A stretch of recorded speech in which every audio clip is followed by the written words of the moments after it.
Well, thank you so much for being here today. And thank you to the She Geeks Out team for always including me in their really, really wonderful gatherings and community events. I'm really happy to be here. I know it's a tough time for job seekers. Let me just pull the chat up here so I can take any questions as we go. But my name is Jenn Walker-Wall. I love helping people job search. I think it's a really powerful professional skill, a set of skills that a lot of people don't realize they need until they really, really need them. And what I really want to chat with you all about today is how to tackle your job search without overworking, without doing all of the things. I want to talk like what's a minimum viable job search look like, even in a market that, I'm sure is no surprise to hear is a very tight one. My background is like on a tight ship. Oh, hey, nice to see you. So I just want to say that my background comes from hiring. So many, many years ago, as I was just starting out in this process, I was on the other end of the table. And I was the one watching applications come in day after day after day. And after doing that for a while, you really start to see what it takes for people to stand out at each level of the process. And so a few years after I had that experience, which was really happenstance, and it wasn't something I pursued on purpose, I realized, as friends were coming to me for resume advice, that I probably had something. And so next year will be the 10th year of Work Wonders Careers. So we have been helping mission-driven professionals land new jobs and navigate career transitions for almost a decade now. And a lot of what I'm going to share today is not particularly new. Like there's a lot of the same old stuff that I think can be very, very effective here. But there are some nuances and some things to be aware of in terms of what's going on right now that we want to be sensitive to and aware of when we're trying to, make progress and assess our work. I'm going to just drop some links in the chat for all of you here, so that if you wanted to connect on social or follow up with any questions or catch the podcast, I'd be happy to have you do that. But I want to dive right into the content today. And I also want to welcome you to send questions at any time. I'll keep an eye on the chat here. But I'd love to hear from the folks who are here today. So drop the numbers in the chat that make the most sense for you and your situation. Is your job search a struggle right now because you're unsure of where to get started or how you're supposed to start this process? Maybe you find yourself scrolling through online job postings and like emailing them to yourself, but not necessarily taking that leap to actually kind of rip the Band-Aid off and actually apply. We call that a job browse. It's not a job search. Or maybe you're lacking a lot of confidence and direction to really move the process forward or to take the action that you need to. Maybe you're struggling to feel motivated or energized in the process. And it's also really possible that the way the market is unfolding and you're logging into LinkedIn and hearing about layoffs or seeing people that are struggling to get traction is derailing you, either in a very practical way or just in an emotional and pragmatic way as well. So I'm curious to hear. Usually there's a really significant range, but we usually are able to kind of check all these boxes when I host these workshops. 135, sad face. Oh, okay. I'm hoping that there's fewer sad faces, 45 minutes from now. So 2 and 3. All right, makes sense. So we do have a range here. So here's what I want to share today to try and help overcome these really common challenges. And the first thing that I want you to know is that these are common challenges. And you can be in this space where your job search feels like an impossible sort of obstacle to overcome and still be on your way, still be moving in the right direction, believe it or not. People are often a little closer than they think sometimes. So what I'm going to share today is our framework and strategies that will help you simplify your search. I am a big believer that you should be getting traction with your resume when you apply online. That is how the vast majority of our clients do it. They're doing it right now. And I'll share with you the process, sort of all the details about how they're doing that. I also really want to encourage you to not make your job search a full-time job. For those of you who are between jobs, it's very tempting to try and like have a 40 to 60 hour a week job search. And for a lot of reasons, I don't think that's going to make sense for many of you. Obviously, I don't know the specifics of everyone's search and experience, and that's why you're welcome to drop questions and comments as we go. But I'm a big fan of doing the least amount of work required to land the job. I also want to talk about how to manage your expectations, time, and energy, and assess your progress along the way, because managing our expectations is probably one of the hardest parts as we go here. So let's dive in. Self-reflection and assessment is the first place that we start. So if you are having trouble finding the right kinds of jobs, or knowing if you're finding the right kinds of jobs, if you're not able to really select jobs at all, then where you need to come is this initial space of self-reflection, and so that you can figure out what clarity is going to look like for you in this process. How do we do this with clients? We do it with coaching questions, coaching calls, prompts, exercises, journaling, having folks document their day-to-day. We were really looking for patterns and insights that may or may not have been top of mind previously.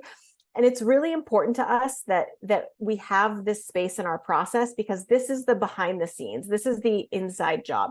So much of the job search is about communicating to other people, trying to impress other people, right? Like trying to get other people to buy into your candidacy.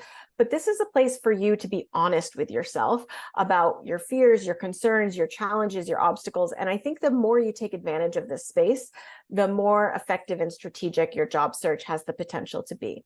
Writing all of this down is an important part of our process for a couple of reasons. One, it's a pedagogical strategy. So if you are someone who says, I don't know what I want, I'm all over the place, having your experiences documented in writing where you can look for those themes gives you something in black and white that you can, look at.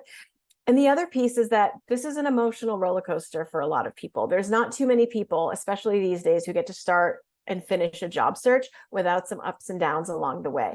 And I think having sort of the sense of who we are, what our goals are, written down as something that we can revisit can be very grounding in the job search process. Sometimes I have to actually go back to clients and say, this is, we're not all over the place. This is what we're looking for.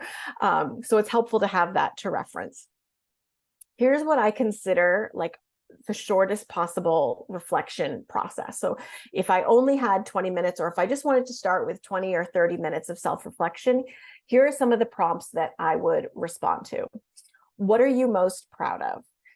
This question yields phenomenal content that's usually not on people's resumes. Sometimes it is, but often it's not. And it doesn't necessarily have to be resume content. Like it can be something you've done professionally that has just you're proud of. So maybe that's how you act in times of tension, how you're managing yourself in a really toxic environment, or it could be something like a deliverable or an outcome that you contributed to. What do you want more of, and what do you want less of? Very basic. People are very good at knowing what they want less of. Like whatever we're currently dealing with, that's usually what we want less of. But oftentimes there's things that have sort of like pulled you into a particular direction, into the role that you're in now, perhaps.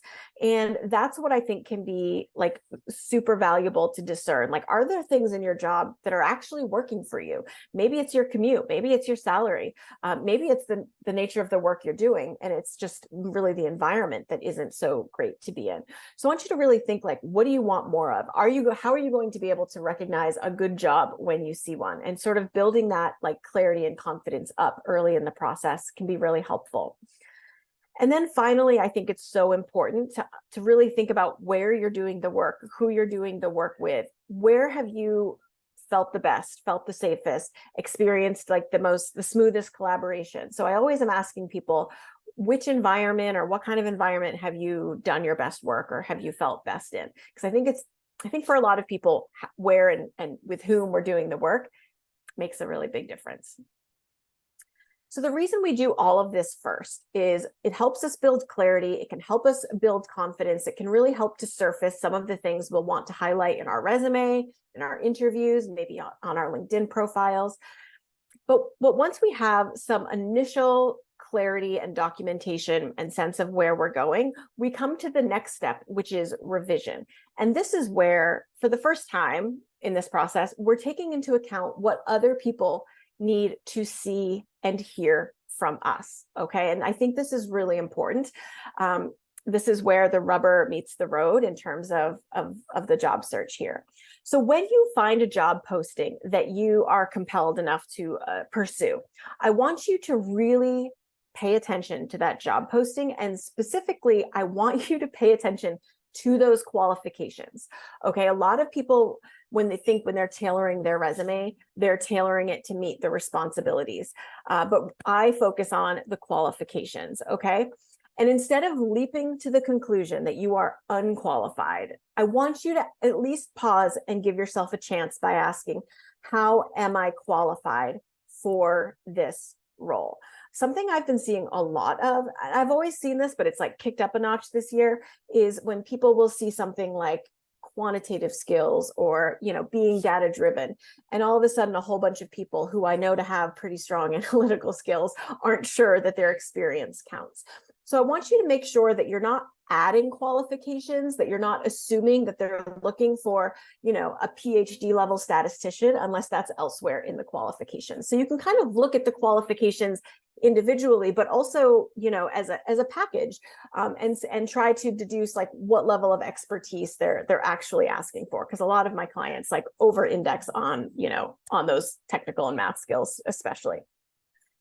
And then, and this is one of my more controversial job search takes, we're going to write a resume like a human reader is going to read it. We're not going to worry about writing a resume for an applicant tracking system. It's never been my approach. We're going to write it for a human reader. So let me just walk you through very quickly how we do this. So this is just an example of a qualification section from a job posting. It's tiny. There's no need for you to read this line by line. In fact, I want you to pay attention to sort of the length of it. There's like over a dozen bullet points here. You might be able to notice that we've got some like applications and platforms down here. For this person, we would consider this their technical skills. We've got some personal attributes and some elements of their experience, right? Like years, areas of expertise, that sort of thing. So there's a few different things that are happening here. And we want to be very responsive, like as responsive as possible to what's here. Because if you know anything about marketing manager roles, they can really run the gamut. Some of them require 10 years of experience. Some of them, are deeply, niche. Some of them are much more generic. So this is what the qualifications for this role look like. And what we do is we work with clients to draft a summary of qualifications. So this is 3 to 5 bullet points at the top of your resume. So below your contact information and above literally anything else you might share. And we summarize how our clients meet the stated qualifications. Now, what a lot of people do is they use an objective statement, which is really not super valuable. It doesn't add anything to your candidacy. We know you want a job there because you're applying. So that's, it doesn't add value. People often use a personal summary. And in my experience, when I look at a lot of personal summaries, what I'm seeing are good summaries about you, but not necessarily sharing the level of specificity that I think is going to really help you stand out from the crowd. So when we turn this around and make this summary about you and the job, what we're really doing is putting the most important parts of your candidacy front and center on that application. There's a question here: with so many companies using bots to screen resumes, does writing for a human reader put the applicant at risk of missing out of a job? This is a good question, but the technology is actually pretty limited. It is not, in my experience, this is, from my experience working in hiring, but also talking to a lot of recruiters, people are using the technology to help make decisions. And sometimes when things would get we didn't even use anything that was filtered. I mean, a lot of this technology costs money that a lot of organizations are not paying for.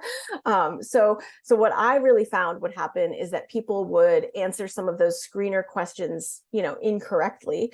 And I would have to go through whether people said, yes, I can do this, or no, I don't have this experience. I went through both of those groups of people and moved people to where they actually belong, because some people answered incorrectly because they were underselling their experience experience. And some people answered incorrectly because they were, I think, hoping we wouldn't notice that they didn't have that experience. When you write a good resume for a human reader, you inherently write a good resume for an applicant tracking system, which is really just a way that recruiters and hiring managers and other stakeholders in the process like manage applicants. It's a way to share materials in like a fairly secure, easy way without having to attach like 8 resumes, to every single email. So I have never overplayed the applicant tracking system. And the summary of qualification strategy will help you put the right language back into your resume because we're literally using their qualifications. So instead of having a whole bunch of like disembodied keywords at the top of your resume or using something like white text keyword stuffing, we're going to put together like a cohesive narrative of your qualifications. So anyways, Carolyn, that was like a very long way of saying like, no, I don't really think this does. We are taking the time to speak directly to those qualifications. And, with our clients, we go through the rest of their resume to make sure it's easy to read, easy to scan quickly. All of those things are really important, but I'm happy to hear other questions on this.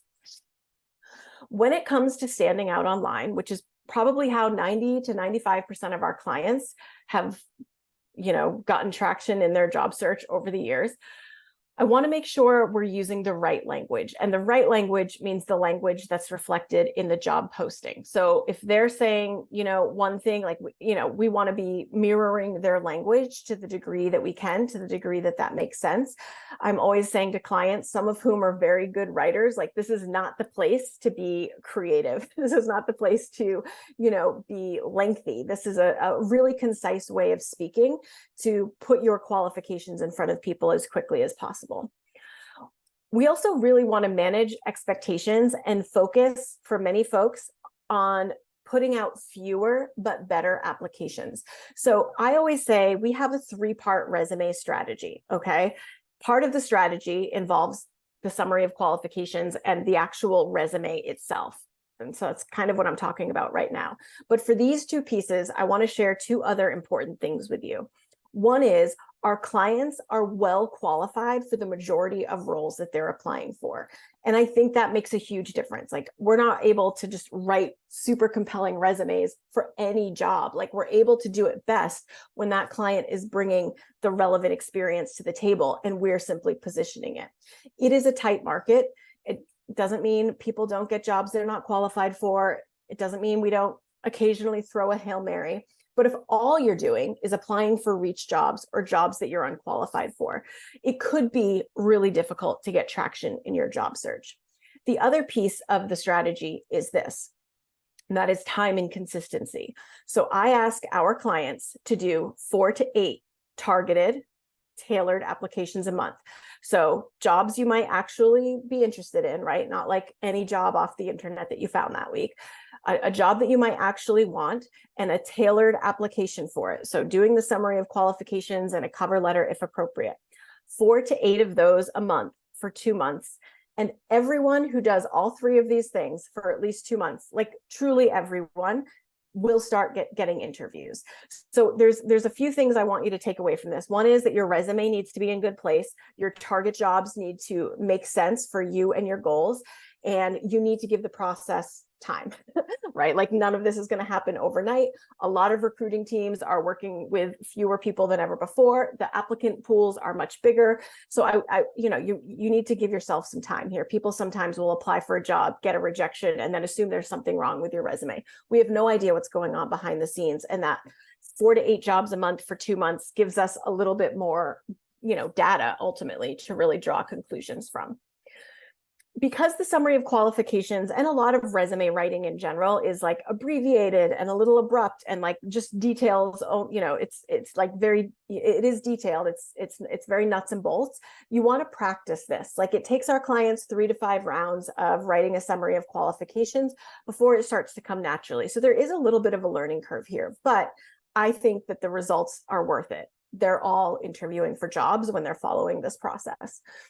The other thing is, don't forget, when you start with self-reflection, you have all of that initial content to draw on. And while your self-reflection itself is probably not ready for prime time right out of the gate, you can work to revise a lot of this content for your, externally facing assets, your resume, your cover letter, your LinkedIn profile, if you have a portfolio, those sorts of things.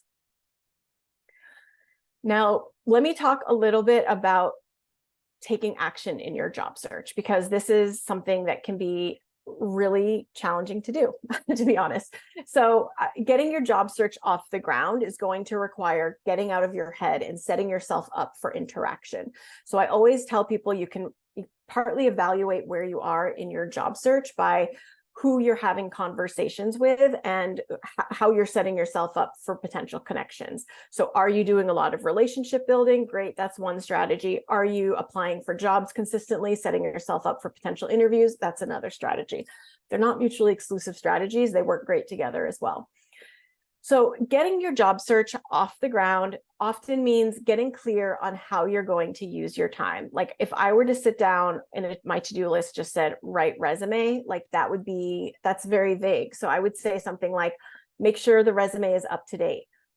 Draft a summary of qualifications, optimize bullet points in my experience section. So like getting really clear on how you're going to use the small blocks of time that you may have, or large blocks of time, is really helpful in kind of avoiding getting stuck in like, what should I do next? Get clear about how you're going to spend that time ahead of time when possible. We do co-working in our community for job seekers. I think like that body doubling, that, community accountability is something that can also be really helpful. Like, so if you have a buddy, a friend, maybe you both want to spend 2 hours working side by side on your job search, that's great. So those kinds of things can be really helpful. I want to encourage you to like seek alignment between the capacity that you have in the moment and the task that you had expected yourself to do.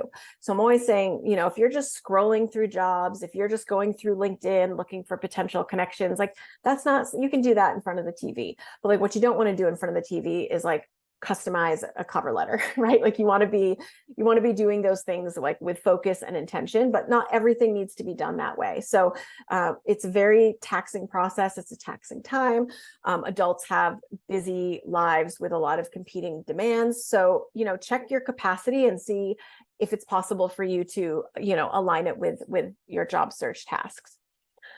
Another thing that's a little bit of a tough sell, but that I truly believe it is true, is allowing small blocks of time to be enough. So for people who work full time, have kids, don't have like these large pockets of time, 20 minutes, 3 times a week can get your job search off the ground. I've seen it happen for many years. I especially see this with people who are caregivers. You don't necessarily, need to dedicate an entire Saturday or Sunday or every night of the week to get things done. So allowing small pockets of time to be enough, especially when you're getting clear with those pockets of time, can be super helpful. A fun activity that we sometimes do with clients is encourage them to pursue failure. I've got failure in quotes here. So when folks are really struggling to get that initial application out the door, which can happen for a whole host of reasons, we sometimes play this fun game, which is get 10 rejections, okay? So if you are someone struggling to get applications out the door because you have this fear of rejection, or you're just not sure about the quality of your applications yet, I like this idea of like, try to get rejections, because it's forcing you to sort of build habits and do things that are going to like put you out there. And sometimes people get traction on doing this. So another way you can do this, if you're not feeling super confident or your practice iterating on your resume, is to pick low stakes jobs, right? Like you don't have to wait until a 10 out of 10 job is posted. Maybe you see a 6 or a 7 out of 10 job and you're like, what the heck? Let me at least do my job of practicing and iterating on revising and tailoring this resume. And that really helps people sort of like set themselves up habit-wise for success and build confidence as they go. It often builds confidence because it often helps them generate interviews.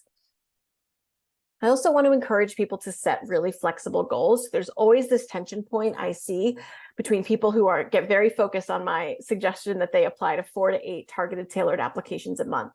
This this approach works best before you're deeply invested in the interview process. A phone screen here and there will probably not derail your, application time. But a lot of times I see clients in 2 or 3 interview rounds, sometimes 2 or 3 rounds deep. And it's just so difficult. Like, I just want to say, if you are someone who struggles with like being far along in the interview round, and then also, trying to keep up with that pace of applications, it's okay to slow down on the applications. And a lot of times what I suggest when people are, deep into an interview round or 2 is, apply to the most compelling roles. Like, you've done the hard work of generating interest. We know your resume is working. We even know your interviewing is working.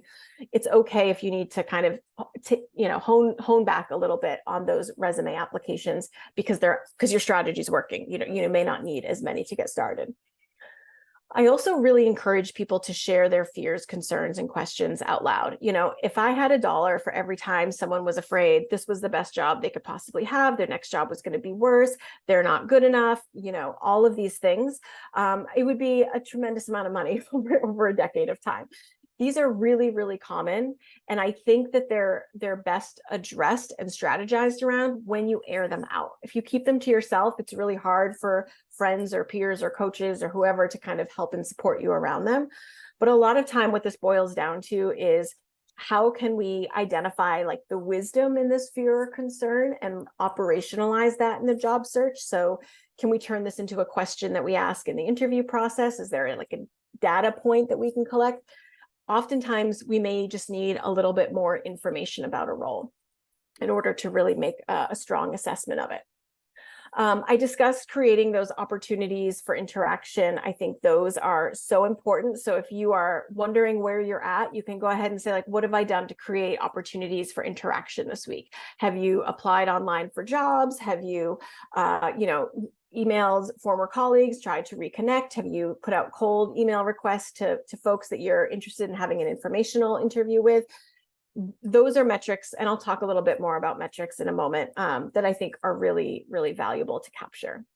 And ultimately, you want to be focusing on your consistency and your output, and not just the volume of your output, but the quality of your output. The level of alignment between your resume and the jobs that you're applying for, when you're well qualified for them, will make you will feel like a rock star when you see it. And clients do, like, they're able to see, like, wow, I didn't know I could look like exactly like the person they're asking for, even when they're really well qualified. So it's about really recognizing what other people's needs are and being able to speak really explicitly to that.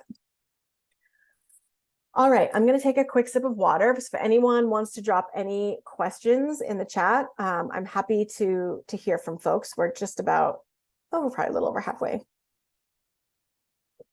through the slides. But the next thing I'd like to talk about is connection.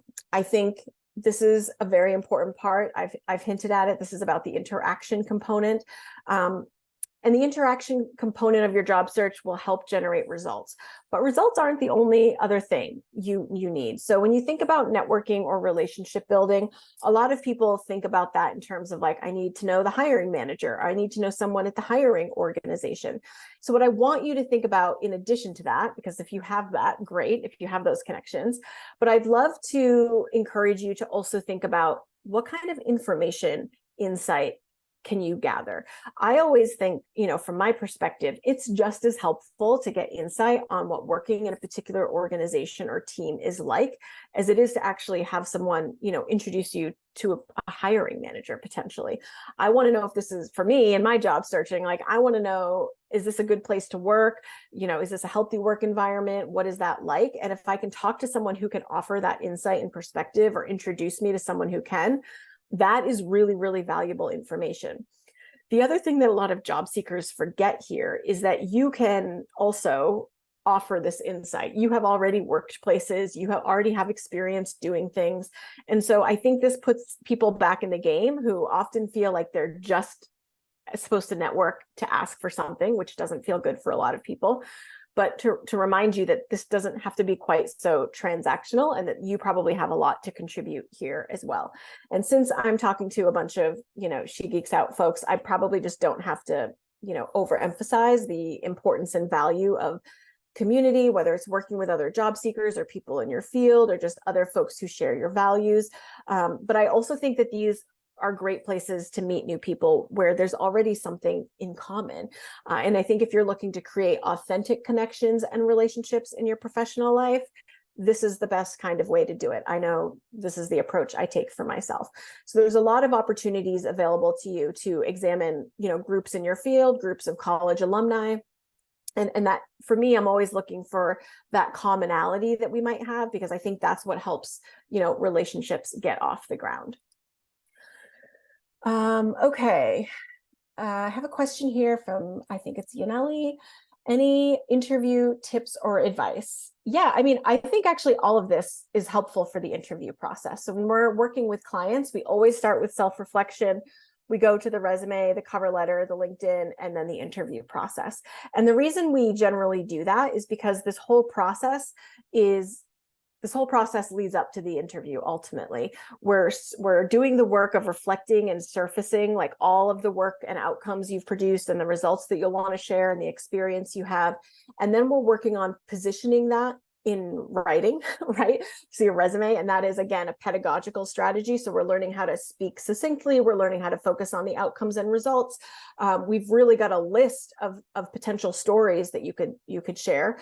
And that's probably the main part, is that in order to go from the resume stage to the interview stage, you want to consider what questions you're likely to be asked and take those resume bullet points and flesh them out a little bit so that you're really honing in on your contributions, the process, the outcome. But this whole process should lead you to be a strong interview, because everything we're doing is about communicating your value. Let me know if you have a more specific interview question.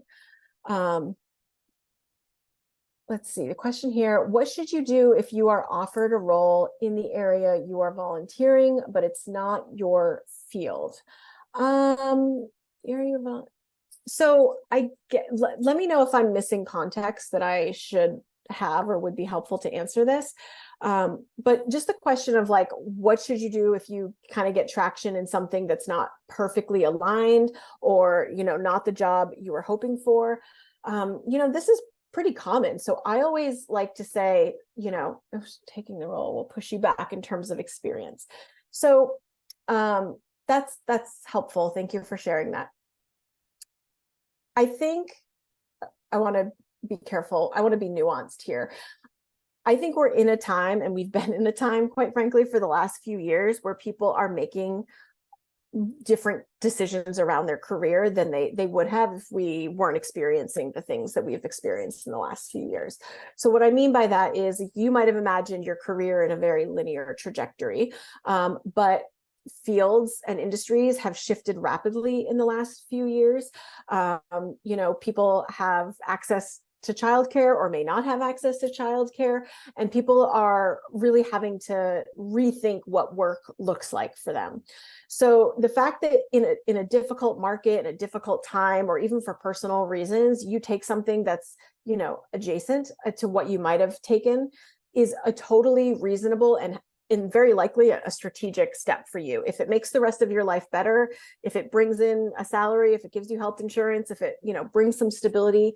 I've seen clients sometimes take these sort of like interim roles, or they take them kind of thinking that they'll be interim, so that they can continue a more strategic job search without like the threat of, being unemployed or just being in a toxic work environment. So I think if it feels like a safe place and there's value for you, it definitely can make sense to take those kinds of roles.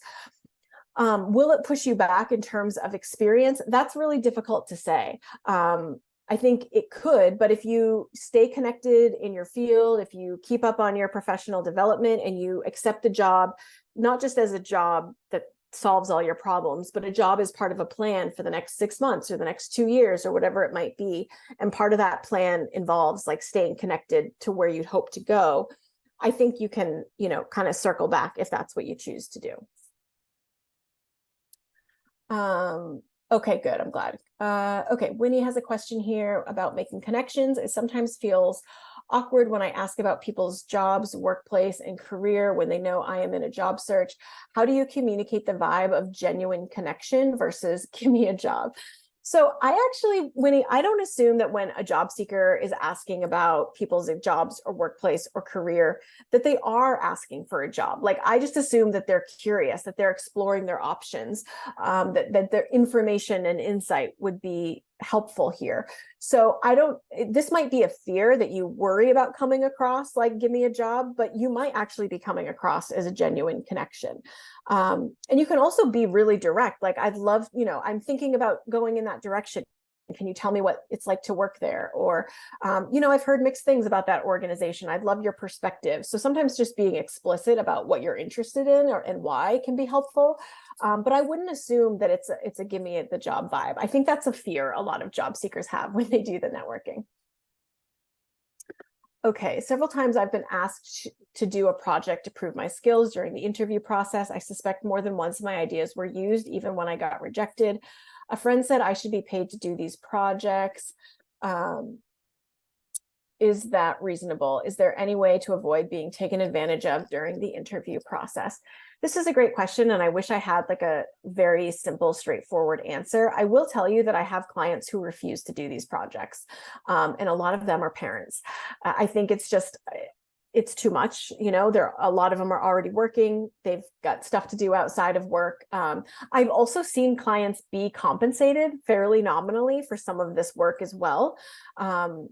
So I think there are some people doing this in better ways, but you can set that boundary for yourself. Unfortunately, I think if you do work for free and then hand it over to some other people and organization, I don't know that there's a good way to protect your work. I have had some clients watermark some of their content, but I'm not sure that that's like a magical bomb for this sort of exploitative situation. Okay, let's see all the good questions coming in. How do you conduct a job search when you're a multi-hyphenate who has interest and capacity in a number of areas? I worry that I come across as unfocused or a jack of all trades, master of none. That's actually, I call myself Jenn of all trades, master of none. So I think that there's two pieces of this. One is, which of your hyphenates, which of your hats do you want to be using in your job? Like, do you have clarity? Are you open to using all of them? Are there some things you prefer to keep as like a personal passion project rather than, making it your work?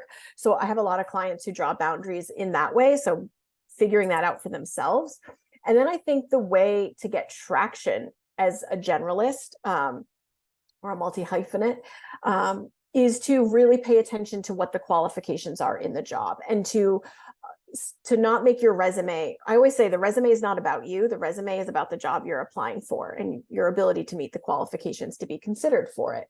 So I wouldn't hold back from, eliminating less relevant experience. I wouldn't hold back from, reducing bullet points to like what's most relevant to the job at hand, and just highlighting in the summary of qualifications what those people are looking for. So I often say it's like a cookie cutter. If you want like a really nice cohesive story to tell a potential employer, and we're using the cookie cutter of those qualifications, and we think of them as that, then what we're kind of able to pull away are the hats that might be less relevant to them. And they could be really important to us, but if we're really interested in the job, I think it's about tailoring that narrative to put forward what matters most to the people who are doing the hiring. Let me know if that was helpful, or if you want me to come back to that. All right, let me take this other question and then I'll jump back into the slides here. Laura says, I'm unemployed and working with a career and employment services company, but also have social anxiety, and I'm having trouble getting interviews and job offers. Any tips you can offer? So I always, when I'm talking to a new client, who says, they're struggling in their job search, I always like to figure out where's the bottleneck. And if you're having trouble getting interviews, then it's going to be hard to get job offers, right? Like the interviews come first. So if people are having trouble getting interviews, I will look at their target jobs. First of all, do they have target jobs? Are they just applying all over the place? How well aligned is their resume? Like, how strategic is the structure of their resume? And fixing the resume and the target job, and making sure those things are aligned and that the assets are in place to get those applications out the door, will address the issue of not getting interviews. It should. If you follow, when people when we have a chance to work on their resume, we make sure they're applying for the right kinds of target jobs that they're well qualified for most of the time. And then we make sure that they're tailoring and targeting their applications, 4 to 8 applications a month for 2 months. People typically see. So start with the resume if nothing else is coming. My fault. Awesome. Okay. Samantha, I see your question. I'm just going to try to get through these slides really quickly, and then I'll be happy to answer as many questions as I can in the time that we have left. So I want to talk a little bit about care, and I'm talking about self-care. I'm talking about community. I'm talking about all the care work that we have to do and want to do as adults who are also looking for a job.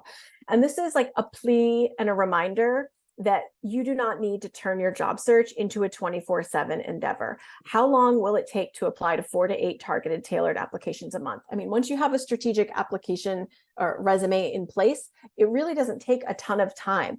And the reason that I think this is important is like people really can drain their tanks in this process, right? There's a million things to do, but really we need to be filling up the tank. And that's what doing sort of like the minimum viable approach allows us to do. It allows us to prioritize relationships and activities that refuel us. It allows us to do the care work in our communities and with our loved ones that matter and is fulfilling. And also sometimes just a straight up obligation, right? So I want people to not feel guilty about doing these things or switching their hats. I want people to give themselves permission to do these things along the way. A, because they're important and our lives don't function without this work. And also just B, because this helps us in the job search process. I think that order is important to me. And then this final step, and if we're thinking about this, all these steps, I think about it as a cycle. Once we start with self-reflection, we go to revision, right? We're taking action, we're doing all the things. And then we want to come back and assess how we're doing. So you can think of self-reflection as part of assessment. I always think of assessment as self-reflection with more data this time, because we'll have done something. So we're evaluating the work that we've done.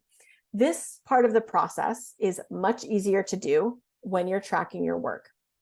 So if you're not tracking your work, if you're applying to jobs but not tracking which ones or what resumes you're using, I really recommend that you start doing this, because it'll be so much easier to figure out what you want to do next, or like where the bottleneck is happening if you have this data to look from. For those of you, and I haven't really spoken directly to those of you who might fall in this category, but for those of you who are in a more exploratory place, maybe like an intentionally passive at the very beginning of the job search process, I want you to document what you are learning. So, or the conversations that you're having. You may not have the sort of outcomes that active job seekers have, but you are still doing work. And writing it down and giving yourself credit and figuring out what you're learning is what your assessment process should look like. Giving yourself permission to begin and iterate along the way.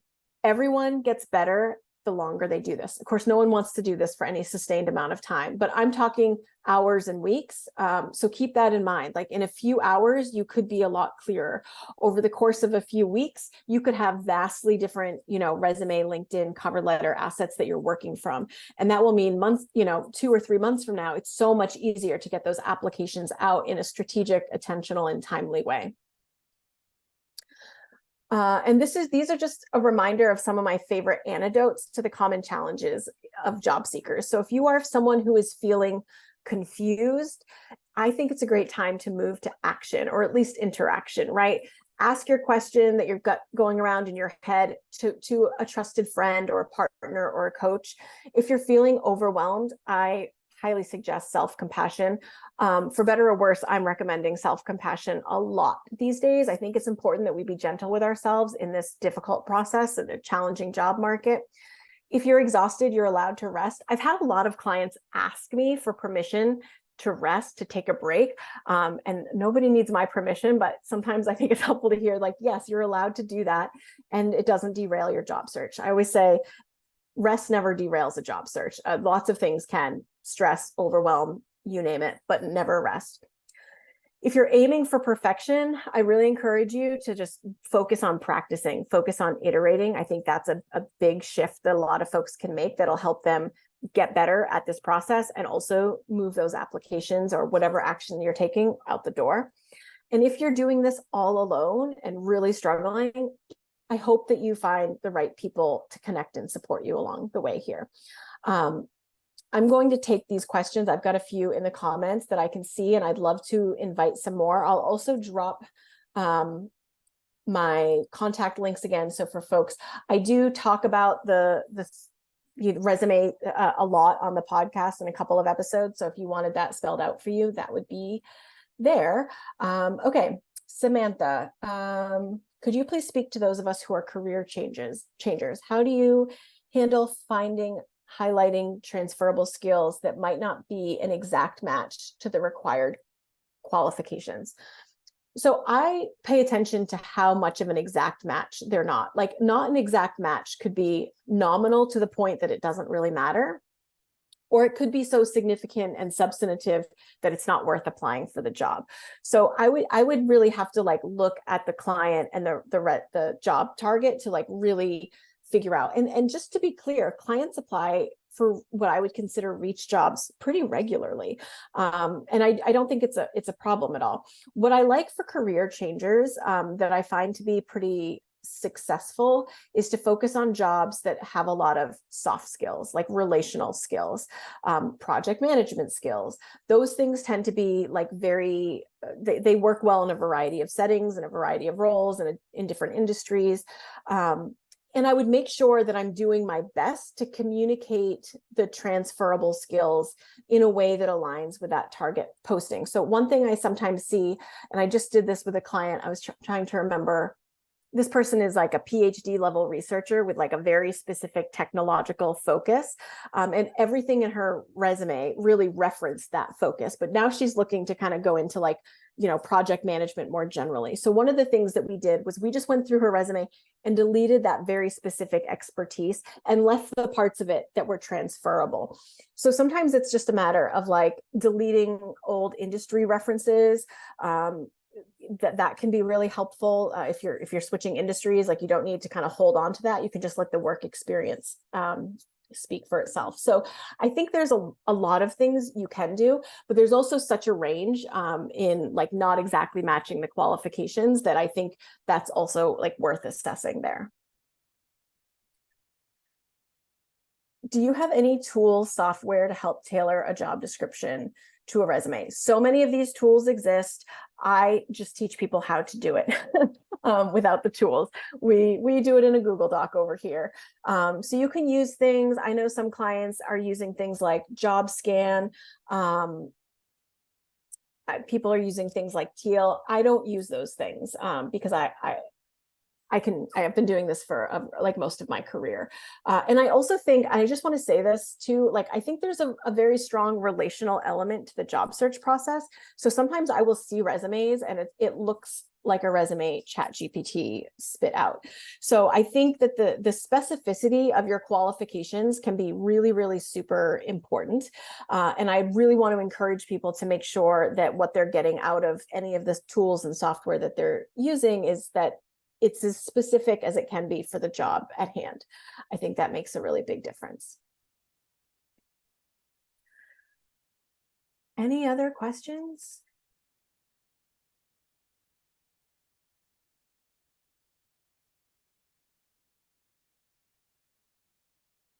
Oh, all right, let's see. Oh, okay, so I do have some more questions coming via DM here. Best tips, strategies to promote indirect work experience for a role you want. Really, hold on, let me read this.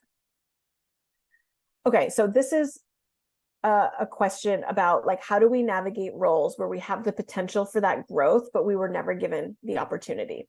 So I want to answer this as candidly as possible. If a job posting says we're only interested in chatting with candidates with X years of people management experience, and you have like, worked overseeing people on specific projects or initiatives, but don't have that people management experience, that could be a substantial difference between what they're asking for and hoping for and looking for in a candidate and what you're bringing to the table. And if all of the jobs in your job search look like that, that could be a really difficult, painful thing to try and get traction doing. So what I would look at if I had a client who wanted to go into people management, but didn't have any people management experience, like direct supervision experience, is look for jobs where the years of experience were not a burden, or they were nominal, where they were looking for that indirect experience. Indirect experience and direct experience managing people are also not the same thing. And I think it's really important to acknowledge that. There's hiring, there's firing, there's performance evaluation. Sometimes clients can speak to the elements that where they've done some piece of that for a variety of reasons. But I think you want to be closely aligned. So I would look for people management jobs where the qualifications were not so high above you. I think I hear a lot of people, I've heard a lot of people lately try to talk about, like, how do I convince someone to give me a job that, where I don't meet the qualifications? And that's a really tall order in this kind of market. And those qualifications are often there for a reason. That job has been scoped, leveled, they've figured out the salary and budget for it because they have an idea in mind of who they want that person to be. So in some ways, I think being able to navigate over a significant number of years of experience or a significant piece of experience could be an unrealistic expectation. I'm not saying strange things couldn't happen. I'm not saying you can't apply, but I wouldn't want someone to apply only to those kind of jobs. I would look for the kinds of jobs you want, maybe where you're just managing one person instead of a whole team, maybe where there's, fewer years of experience, or where those relational skills are the only skills required. Advice as a response to jobs, multiple essay questions. Yeah, I think it's really tough when you get such work related. So a lot of times what I've seen people do here is like set a limit and like say, I'll give this 60 minutes, or some people won't do these at all. I have a lot of clients who just won't do this kind of like outside the interview process work anymore. It is hard to know if it's worth your time. I mean, make sure the salary for the job up front. I think it's also fair to know, or fair to ask, I don't know if they'll tell you this, like, where am I in the hiring process? Like, are there a lot of other applicants? Am I a finalist for the role? I think they are screening a lot of people out. And these are really super time consuming. So I would think, how badly am I interested in the role? How much do I trust that this could be a good fit for me? How much time am I willing to spend? And then make your decisions on a case-by-case basis. Is it detrimental? No, I don't. I'm not sure I understand your question, but I don't think it's detrimental. I think a lot of people are doing these screeners probably because there's a lot of applicants. Okay, any free tools or ways to identify keyword? Yeah, so the two that I mentioned, JobScan and Teal. I don't use either of those. The keywords are right in the summary of qualifications. So everything that people are looking for is going to be in the qualifications for the job. Oh gosh, someone asked me what I think the job market might look like next year. I have no idea. I've not had one right guess about what's going to happen in like the last 3 years, Kathleen. All I know is I can only respond to what's happening in the moment. And to be honest, a lot of our clients have had success this year. It's a very small number of clients, particularly folks in the tech sector, people who have trouble putting applications and doing the work consistently. So it hasn't been a particularly difficult year for a lot of our clients. It's just there's a lot happening almost every day. Don't be sorry. I wish I had a better answer for you.